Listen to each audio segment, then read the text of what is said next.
네, 저희 동의대학교 연구팀의 연구 내용에 대해서 간단하게 발표를 드리겠습니다. 저희 동의대학교 연구팀은 총 5개의 학교에서 참여를 하고 있습니다. 부산대, 동명대, 경성대, 동의대, 덕성여대 교수님들 5분과 함께 과제를 참여하고 있고, 과제명은 비즈니스 네트워크를 적용한 스마트 물류센터 운영기술개발연구라고 하는 주제로 물류산업 분야에 대한 연구들을 진행들을 하고 있고, 2019년도에 선정이 되어서 1차년도는 전체적인 계획을 수립해서 1차년도 연구는 완료했고, 그래서 1차년도 같은 경우에는 이 비즈니스 네트워크 모델 구축을 하는 방향으로 해서 논문 2편과 그리고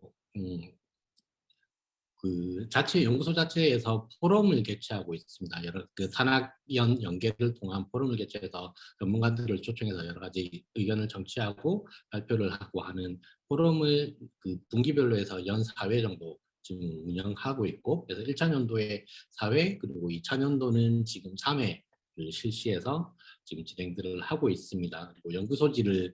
그 연간 2회 정도 발간들을 하고 있고, 지금 보시고 있는 첫 화면에 나와 있는 콜드체인 물류가 저희 2차년도에 대한 연구 주제입니다. 그래서 스마트 기술 기반 그 스마트 기술 기반 콜드체인 최적 제품에 대한 최적 취급 기술 개발을 하는 연구를 2차년도의 연구 주제로 저희가 진행들을 하고 있는데, 오늘은 2차년도의 연구 주제인 콜드체인 물류와 관련한 주요 이슈들, 그냥 동향들을 전체적으로 간단하게 살펴보도록 하겠습니다. 그래서 살펴볼 내용은 이 4차 산업혁명 시대에서 물류에서도 창고라고 하는 분야에 대한 인식 변화들이 많이 들어가 있습니다. 그래서 창고라고 하는 부분들이 과거에는 단순히 물건을 보관하는 역할만 수행했다라고 하면, 최근에 창고 같은 경우에는 좀 다양한 역할들을 많이 하고 있거든요. 그래서 창고의 역할에 대한 부분들, 그리고 콜드체인, 특히 최근에 많이 좀 논의되고 있는 콜드체인과 관련해서 이 콜드체인 물류의 클러스터화에 대한 항만별의 사례를 살펴보고, 마지막으로 클러스터화 추진 동향에 대해서 그리고 방안에 대해서 살펴보도록 하겠습니다. 이 4차 산업혁명 시대에 보면 여러 가지 물류와 관련한 여러 가지 키워드들이 많이 있습니다. 그 중에 대표적으로 볼 수 있는 것들이 신선물류라고 할 수 있는 그 콜드체인이라고 하는 부분들, 그리고 지금 화이자 백신 같은 경우에도 그 콜드체인이 반드시 좀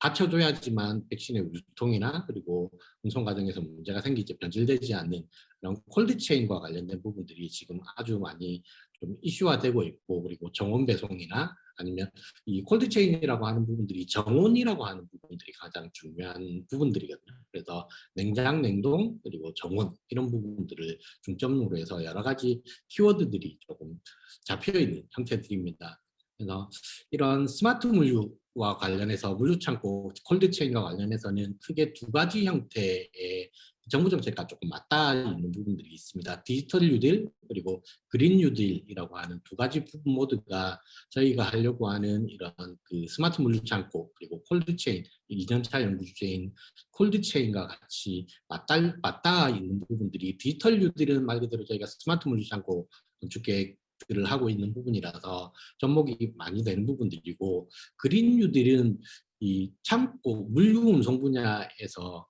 이 에너지 소비들이 나타나는 부분들이 굉장히 많은데, 이게 최근에 나오는 그린 뉴딜, 그러니까 친환경 에너지들을 활용해서 스마트 창고 같은 경우에도 그 콜드 체인을 하려고 하면 냉동 냉장에 대한 보관 창고들을 운영들을 해야 되는데, 이 냉동 냉장 창고에 대한 보관과 관련해서는 에너지 소비들이 많이 들어가거든요. 그래서 그런 부분에 대해서 조금 극복하기 위해서 LNG를 기화할 때 나타나는 이런 그 아주 찬 기운들을 이용하거나 태양광을 이용해서 에너지를 축적했다가 이 창고 시설들을 운영한다든지, 이런 것들이 디지털 뉴딜과 그린 뉴딜 시대에 조금 맞물려서 같이 돌아가는 형태들입니다. 그래서 탄소 의존 경제에서 저탄소 경제로 나타나는 것들이 한판 뉴딜 목표와 이 스마트 물류 창고 건축계가 조금 맞물려가는 부분들이 조금 있다라고 봐주시면, 이해를 해주시면 좋을 것 같고요. 그래서 이 녹색 산업 생태계 지원한다는 왼쪽 하단에 나와 있는 탄소 넷제로라고 되어 있는 부분들인데 물류 분야에서도 기존에 이 탄소 배출이 굉장히 많이 되어 있습니다. 그러니까 단순하게 보면 이 물류 운송 장비 같은 경우에는 좀 힘이 많이 들어가는 장비들이 많이 들어 있기 때문에 이 디젤 연료들을 많이 사용한다든지 뭐 그런 부분에서 나오는 이런 배출가스 문제들 등등등 이런 것들이 많았기 때문에 이 물류 분야에서도 조금 줄여나가기 위한 여러 가지 노력들을 그린 뉴딜 정책과 같이 맞닿아 가져가고 있다라고 봐주시면 될 것 같습니다. 그리고 이 4차 산업혁명 시대에 맞춰서 창고의 변화라고 보면 8개 분야의 이 그린 뉴딜 정책들이랑 여러 가지들이 맞닿아 가는데 이 전체가 조금 이 물류 분야와 맞닿아 있는 부분들이 많이 있습니다. 그중에 가장 대표적으로 볼 수 있는 게 두 번째 나와 있는 에너지 공급권, 그리고 세 번째 나와 있는 그린 리모델링을 통한 제로 에너지 건물들, 이런 부분들이 가장 또 맞는 부분들이고, 그리고 다섯 번째 스마트 그린 산업에 대한 전환이라고 하는 부분들이 물류 분야에서도 전환이 많이 필요한 부분들이라고 간단하게 봐주시면 될 것 같습니다. 그리고 네 번째 미래차에 대한 조기 보급 같은 경우에는 운송 수송 부분에서 온실가스 제로화에 대한 부분들이 가장 중요합니다. 그래서 노후 경유차 같은 경우에는 수도권에 진입이 제한되거나 아니면 배출가스 저감 장치들을 달아야 진입할 수 있는 형태로 지금 점점 규제가 강화되어 가고 있는데, 이런 부분들에 대해서도 물류 운송 분야에서는 좀 민감하게 받아들일 수 있는 부분이지 않나라고 생각이 됩니다. 그리고 물류 혁명 서비스에 따른 창고에 대한 변화라고 하는 부분들은 간단하게 살펴보면 이 디지털화에 대한 가속화들이 이루어지고 있거든요. 자동화 창고에 대한 부분들이 점점 더뭐 구글이나 아마존이나 이런 데 보면 자동화 창고에 대한 부분들이 많이 들어가고 이제 드론 배송까지 논의가 되고 있는 부분들이고, 두 번째로 이슈가 도시명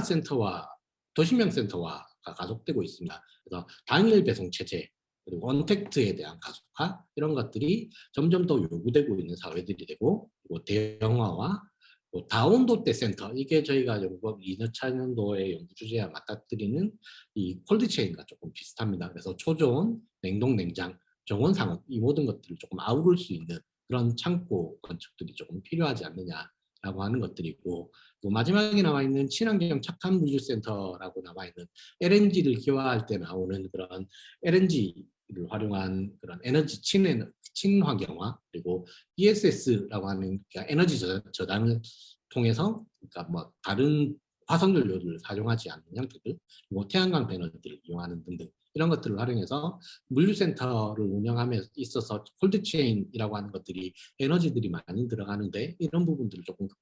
극복하기 위해서 친환경 물류센터를 구축하기 위한 여러 가지 요소들이 필요하지 않나라고 하는 것들이 있습니다. 클러스터화 사례에 대한 시설들을 조금 살펴보면, 콜드체인 물류에 대한 클러스터화 사례를 살펴보게 되면, 일단 콜드체인은 가장 간단하게 보면 온도민간 제품을 운송하는 시스템입니다. 그래서 이 정원 물류 관리 시스템이기 때문에 일단 좀 여러 가지 신경 쓸 게 많다라고 보시면 되는 거고, 여러 가지 기술들이 조금 많이 들어가야 된다라고 하는 형태들이고, 이 콜드체인에 대한 시장 성장 요인들이 일단 소비 수준이 향상되니까, 예전에는 그냥 예를 들어서 고기, 육류 같은 경우에도 그냥 냉동 육류만 먹는다면, 요즘 특히나 냉장물 육류를 더 많이 섭취하는 형태들이 있기 때문에 소비 수준의 향상들이 뒷받침되면서 콜드체인에 대한 중요성을 느끼고 있습니다. 그리고 식품 안전에 대한 관심 증가들, 그리고 항공운송을 대체한 해상운송 품목에 대한 물량 확대, 이런 등등의 요인에 따라서 콜드체인에 대한 이 수요가 증가하고 있다라고 봐주시면 될 것 같고, 그래서 콜드체인을 운영하기 위한 해운항만 분야에서 따로 떼서 보면, 인천항 같은 경우에는 이제 LNG 생산기지에서 LNG를 기화할 때 나올 수 있는 여러 가지 장점들이 있기 때문에 냉열 에너지를 재활용해서 나올 수 있는 초저온 그런 냉동 창고를 운영할 수 있는 여러 가지 방안들이 있어서 지금 인프라를 구축하고 있는 형태들이고, 동해안 같은 경우에는 우리나라 수산물을 취급하는 대표적인 그런 항입니다. 그래서 수산물이기 때문에 이 수산물 콜드체인들을 활용하기 위해서 이 콜드체인 기지 그 창고들을 운영하기 위한 또 여러 가지 노력들을 하고 있습니다. 그리고 부산항 같은 경우에는 국내 수산물의 거의 반 이상이 부산항을 통해서 왔다 갔다 하고 있고, 그리고 감천항이라고 하는 지역들이 수산물에 대한 아주 특화된 항구들입니다. 그래서 냉동 창고들이 많이 운영되고 있고, 그리고 부산 신안 배후단지인 웅동 배후단지에 보면 국내 최대 조물류센터 2018년도에 개장해서 운영들을 하고 있습니다. 그래서 이 각 항만마다 이 콜드체인을 준비하기 위한 여러 가지 창고 시설들이나 이런 것들을 확충하기 위한 여러 가지 노력들을 하고 있다라고 보시면 될 것 같고, 그다음에 콜드체인 물류를 클러스터화하기 위한 것들은 일단 부산항 같은 경우에는 양적 성장은 잘 되고 있긴 하지만 질적 성장은 잘 안 되고 있습니다. 그래서 오른쪽 하단에 있는 그림을 조금 살펴봐 주시면 부산항 같은 경우에는 항만 지원 서비스 보관하역들이 가장 그 수익 창출을 하는 부가가치를 창출하는 가장 주요 요소이긴 한데, 싱가포르항이나 노트르담함이나 아니면 상하이항 같은 경우에는 조금 다양화되어 있습니다. 부가가치를 창출할 수 있는. 그래서 부산항도 콜드체인 물류를 클러스터를 좀 활성화시켜서 이런 부가가치를 여러 가지 창출할 수 있는 여러 가지 방안이 있지 않을까라고 하는 그런 계획들을 작년도에 저희가 살펴보고 있고, 그리고 뭐 조금 건너뛰어서 시험을 조금 건너뛰어서 보면 이 부산항을 중심으로 한 콜드체인 물류 클러스터화를 하면 여러 가지 장점들이 더 많을 거라고 보는 형태들입니다. 그래서 수도권, 서울 경기권에서 가공하고 보관하고 분배하고, 그다음 부산항에서 수출입돼서 들어온 물량을 운송해서 뭐 수도권에서 또 처리하고 이런 등등에 대한 제휴 운송이 필요한 여러 가지 부분들이 발생하기 때문에 이런 부분들을 이 콜드체인과 관련한 이 수산물이나 축산물이나 이런 등등 부분들을 부산항에서 직접 수출입을 하고 이 가공 보관 분배들이 다 이루어진 클러스터화해서 이루어진다면 훨씬 더 많은 효용이 있지 않느냐라고 하는 관점에서 얘기들이 되어가고 있습니다. 그래서 인천항 시설 같은 경우에도 이 LNG를 활용한 기지를 통해서 냉동냉장 클러스터를 지금 도입하고 있는 형태들이고, 인천항은 앞에서 살펴봤던 이런 냉동, 냉장, 그리고 상온, 영혼 창고들이 운영되고 있습니다. 그리고 동해안 같은 경우에도 여러 가지 냉동, 냉장 창고에 대한 조성들을 하기 위한 노력들을 해서 지금 운영들을 하고 있는 형태들이고, 부산 신항 같은 경우에도 이 동원오엑스가 좀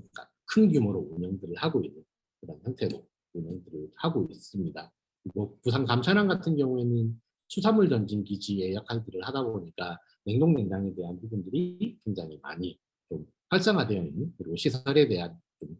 이 시설을 다시 재투자해서 첨단화시켜가고 있는 그런 추세로 운영들을 하고 있는 형태들입니다. 그래서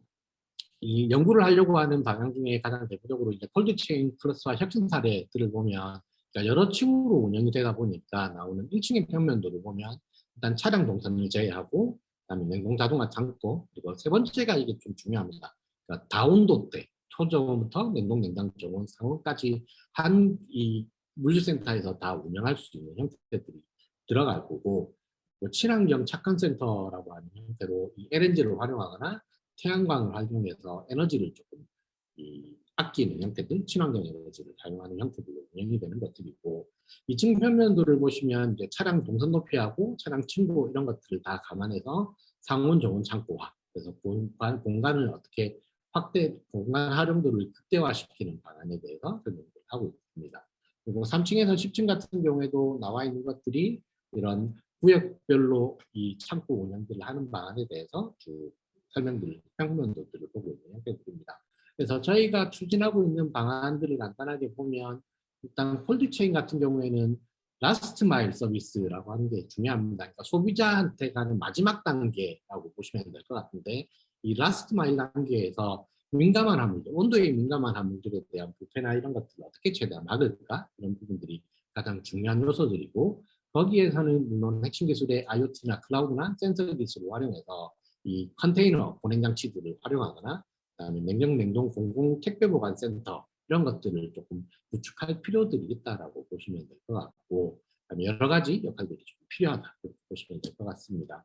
그리고 또 중요한 부분들이 콜드체인을 하기 위해서는 화이자 백신도 마찬가지지만 위험물 포장이나 포장에 대한 물류 표준화 기술들이 필요합니다. 그래서 물류 패키징에 대한 표준화 기술들, 민감성 화물에 대한